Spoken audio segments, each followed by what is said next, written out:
guest performers po natin, sabi ko nga, wala pa kanina, narinig ko na po kasi yung performance nila. Wala man ako narinig na palakpak. Kaya, can we give them a big hand once again? Maraming salamat po. Ganyan po talaga pag mga guest performers. Mas na-appreciate po ang performance nila pag may narinig na palakpak. Sa amin man ang mga MC Paligtad, kahit walang palakpak pa sa regarding fee, yun po ang importante sa amin. Hindi ba? Anyway, maraming mga pamilyar na mukha sa akin. Because last year, if I'm not mistaken, naging bahagi na rin ako ng big day ng pagdiriwang ng inyong pamilya. During the golden anniversary ba ng inyong parents, ayan. And I'm so happy to be part of this once again.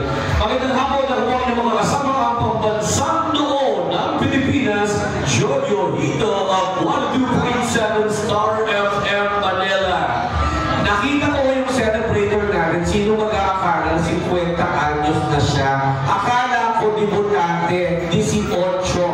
Malamang maganda ang samahan nilang mag-asawa, kaya wala siyang problema. Puro peace of mind lang, hindi ba? Kaya bonggang-bongga ang kanyang itsura sa edad 50. May we now invite all the family members na magpunta ho doon sa ating harap.